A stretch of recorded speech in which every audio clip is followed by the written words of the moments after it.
Continuamos con Enlace Internacional y como habíamos anticipado vamos a estar hablando de lo que ha ocurrido en Paraguay, esta serie de protestas, el pedido de renuncia de Mario Abdo Benítez y demás, para lo cual tenemos una entrevista, ¿no? Exacto, de hecho estamos en contacto vía Skype con Andy Flores, él es periodista especializado en política internacional, justamente para poder analizar en detalle las distintas situaciones que se han dado en el vecino país del Paraguay. Buen día, Andy, ¿cómo estás? ¿Qué tal? Muy buen día, un gusto saludarlos. Bueno, muchas gracias por el contacto. Como te decía, como hacía referencia, han existido movimientos complejos en el Paraguay. De hecho, el viernes pasado, una manifestación que se destacó por la represión, varios detenidos, 4 ministros han sido cambiados. ¿Cómo nos podés explicar lo que ha pasado en Paraguay? A ver, yo creo que se explica esta crisis, que ya no es una crisis meramente sanitaria, sino que además es una doble crisis, también es una crisis política, y tiene la explicación, me parece, en entender lo que viene pasando en el último tiempo en Paraguay. La gente estuvo mucho tiempo en sus casas, hubo muchos negocios que lamentablemente producto de la pandemia tuvieron que cerrar, y hubo un esfuerzo muy grande por parte de la población para poder mantener la situación sanitaria controlada. Es decir, se le pidió un gran esfuerzo a la población que la población hizo. De hecho, recordemos que Paraguay en un principio era uno de los países modelos respecto al manejo de la pandemia. Todos lo escuchábamos hablar de Paraguay como ese país que había logrado controlar de una manera bastante efectiva la propagación de los casos. En ese entonces, el ex ministro de Salud, porque ahora ya no está más, había propuesto una cuarentena bastante estricta que el gobierno finalmente implementó. Y ese era, si querés, como el contexto previo. Pero ¿qué pasó? El gobierno de Paraguay se endeudó en muchos millones. Y esa deuda, lógicamente, era para poder equipar hospitales, para poder comprar oxígeno, para poder comprar medicamentos y fundamentalmente para poder comprar vacunas. El problema es que comenzaron las denuncias, y denuncias que decían que la plata no estaba llegando a donde tenía que llegar, que los hospitales no estaban adecuadamente con la infraestructura necesaria, a pesar de haber tomado deuda. Las vacunas no estaban llegando. Recordemos que en Paraguay hay 4.000 vacunas, más la donación que hizo Chile de otras 20.000, y eso para una población de más de 7 millones de personas. O sea que realmente hay una falta total de vacunas y sobre todo casos de corrupción que ustedes mencionaban algunos ministros y les agrego otro escándalo más, porque el titular del Instituto de Previsión Social tuvo que renunciar por un supuesto desvío de fármacos. O sea, la gente que debía recibir una prestación gratuita de un fármaco estaba teniendo que pagar un montón de plata por eso, incluso familias que terminaban poniendo una hipoteca a su casa para poder pagar los remedios o el tratamiento frente al COVID de sus familiares. Una situación desesperante que obviamente llevó a que la gente saliera a las calles contra el gobierno. Exacto. Bien, y Andy, teniendo en cuenta esta situación de las protestas y todo esto que vos estabas comentando, uno de los pedidos es que renuncie Mario Abdo Benito y de hecho la oposición está impulsando un pedido de destitución. ¿Vos cómo creés que puede llegar a prosperar esto? A ver, en Paraguay siempre gobernó el Partido Colorado, excepto por escasos lapsos de tiempo. En 2008 Fernando Lugo, que se va del poder por un golpe institucional que también tiene que estar relacionado también con el Partido Colorado. Durante la dictadura también el Partido Colorado estuvo cercano al poder. O sea, nunca Paraguay estuvo por fuera del Partido Colorado. Entonces, ¿cuál es la situación actual respecto a una posible destitución? Bueno, hace falta para poder destituirlo. Los números son, en principio tiene que arrancar en diputados. En diputados hace falta 53 diputados para poder, 53 votos para poder avanzar con este juicio político. La oposición no los tiene. Después hace falta 2/3 del Senado. Y la situación, obviamente, recae un poco, si querés, en Horacio Cartes, el expresidente, que el fundador de Movimiento Honor Colorado.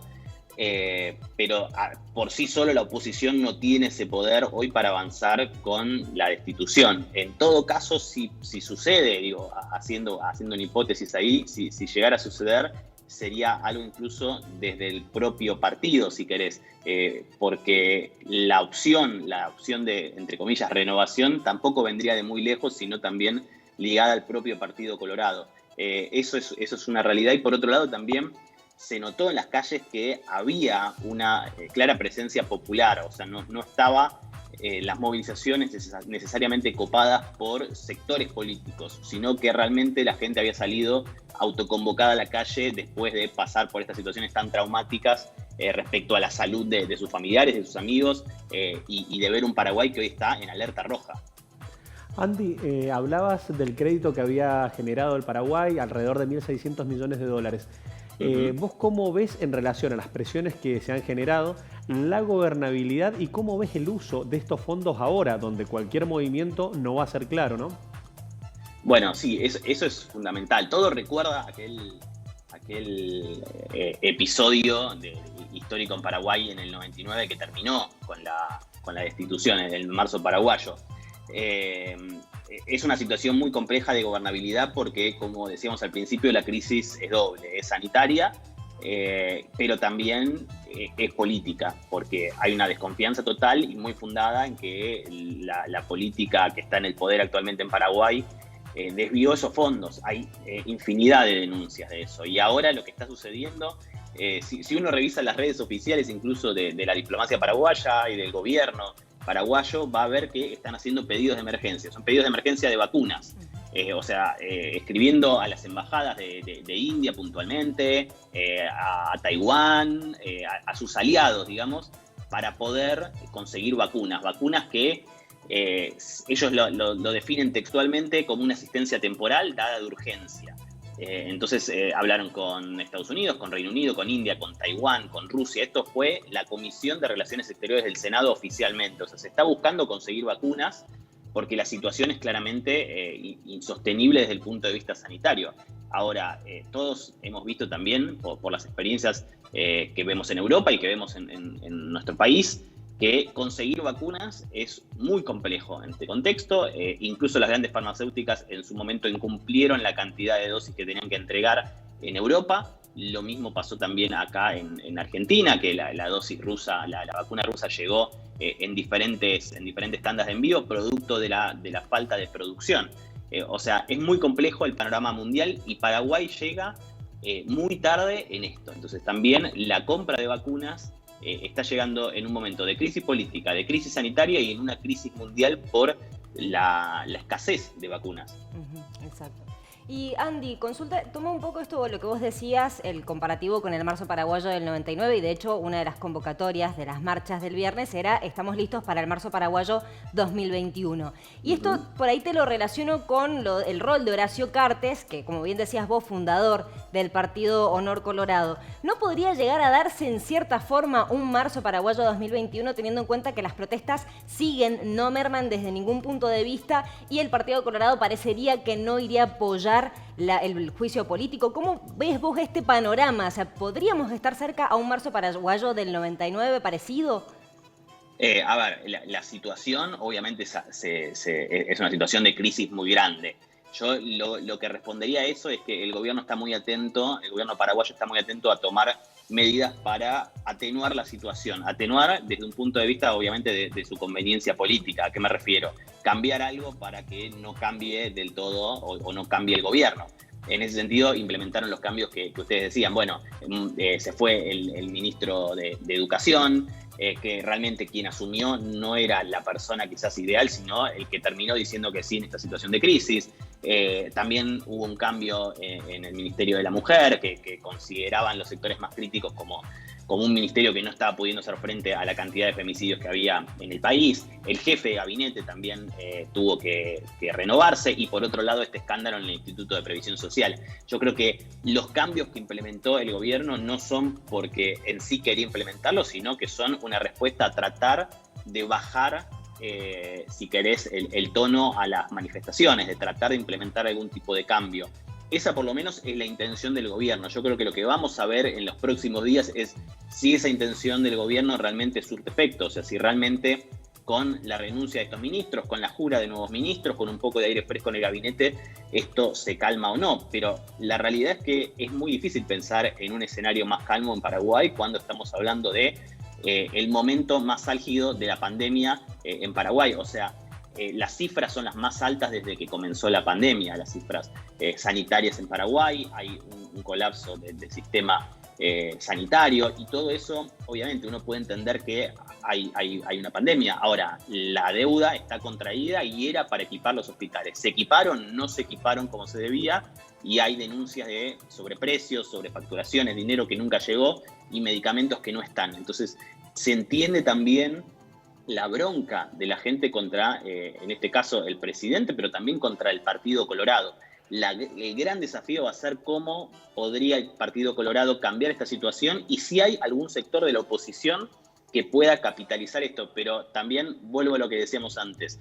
En Paraguay es muy difícil una alternativa al Partido Colorado. Recordemos lo que pasó con Lugo en 2008 y que a pesar de que había un panorama favorable en América Latina para los gobiernos progresistas en ese momento, no logró terminar su mandato. En 24 horas fue destituido y obviamente el Partido Colorado estuvo detrás de esta destitución.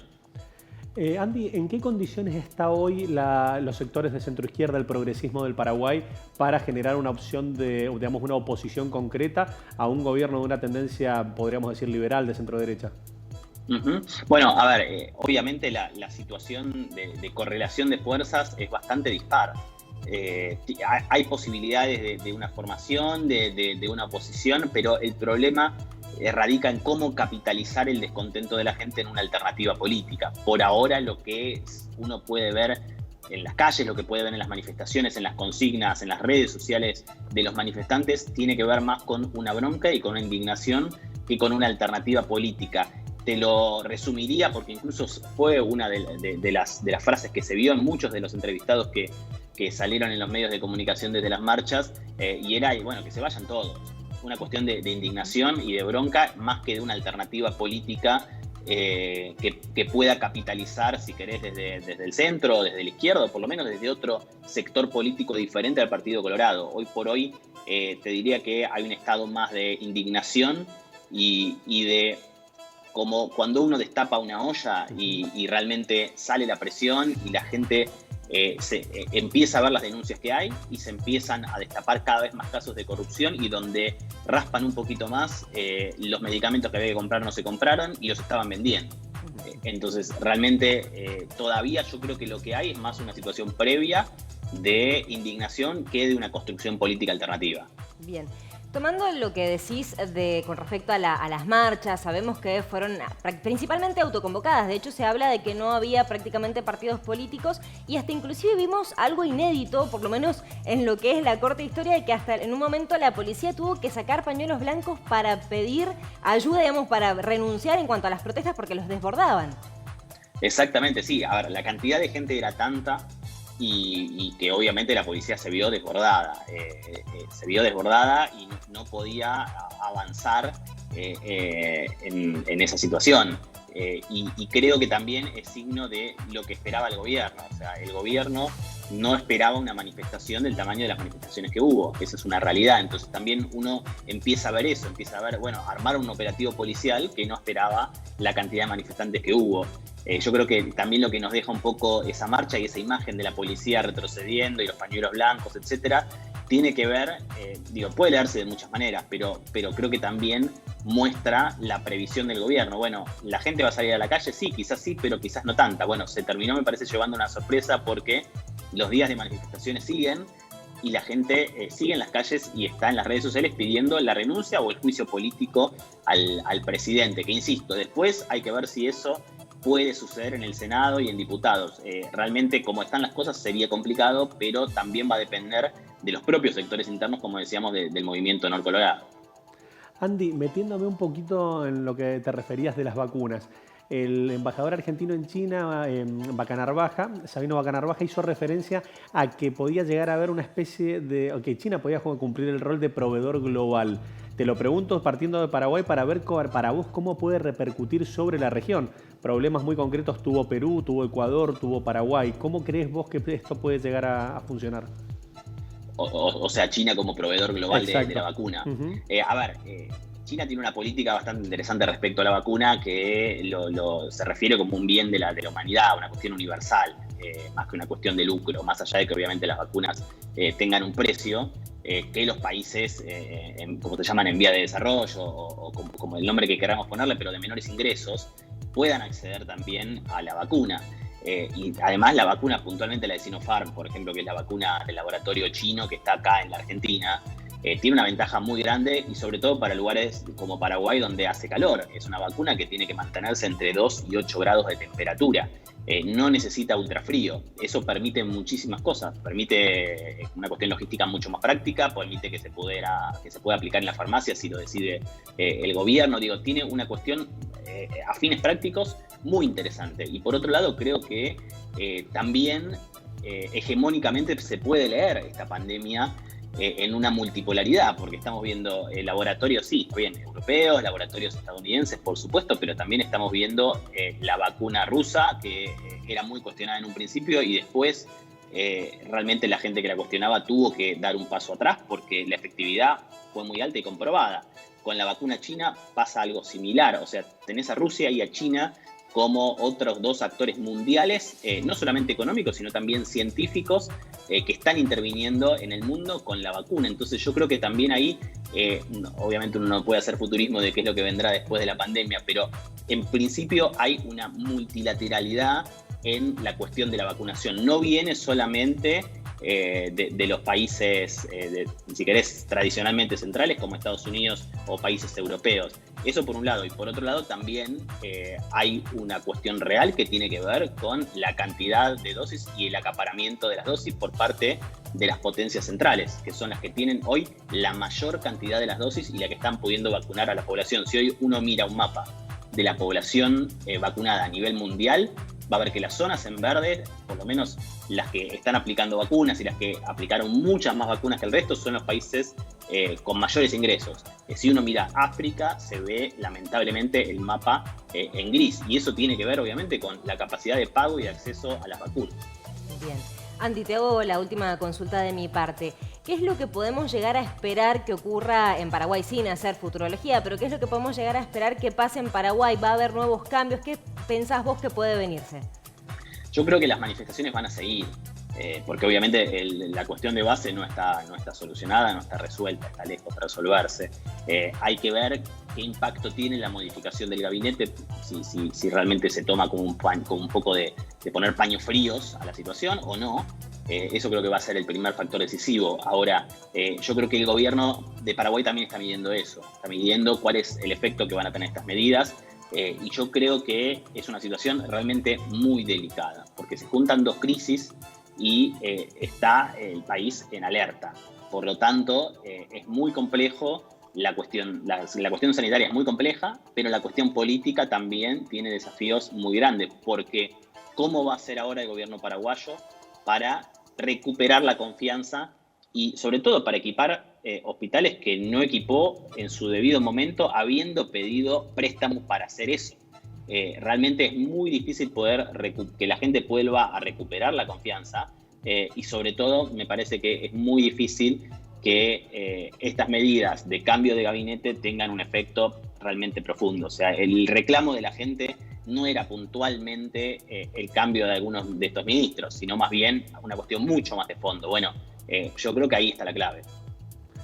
Andy, agradecemos muchísimo el tiempo que nos has brindado y seguramente vamos a estar en contacto para seguir en el día a día de lo que se ha dado, digamos, y esta situación de inestabilidad política, social, económica y sanitaria en el Paraguay. Un gusto, cuando quieran volvemos a charlar. Muchas gracias. Con nosotros Andy Flores, periodista especializado en política internacional, él es periodista de A24, justamente dándonos una perspectiva integral en profundidad sobre las distintas situaciones que se han vivido en el Paraguay, sobre todo con el foco que se generó el pasado viernes de la semana pasada en relación a las distintas manifestaciones, ¿no? Exactamente, en estas protestas que empezaron, como decías vos, el viernes de la semana pasada, hubo una persona fallecida, 26, más o menos el cálculo de personas heridas, 26, y todavía continúan estas protestas. Esto es importante lo que señalaba Andy en cuanto a que probablemente continúen porque la cuestión de fondo no está resuelta, es una crisis política y sanitaria. Faltan, por supuesto, vacunas, pero además medicamentos. Hay una situación realmente muy compleja en un país que pasó de ser un modelo para seguir en cuanto a la gestión de la pandemia a, vivir esta situación. Ahí es donde radicamos la crítica de cuando analizan son las gestiones en relación a la pandemia. La pandemia va día a día, no existe la gestión perfecta, no existe la gestión pésima, en el sentido de que esto se va tratando de generar y adaptando a las necesidades. Paraguay tomó medidas bastante oportunas en un principio para poder adaptarse con los cierres de frontera, con los cierres de aeropuertos, pero después la falta de gestión, la falta de transparencia en la propia gestión es la que lo ha llevado a un gobierno a estar justamente al límite. Exactamente, la falta de transparencia, la falta de gestión, el tema de haber pedido un préstamo y no haber invertido eso que había pedido al Fondo Monetario Internacional para equipar los distintos hospitales, la falta de vacunas. Bueno, todos son un montón de factores que se han juntado y derivaron en esta situación tan crítica que vamos a seguirla día a día, ¿no?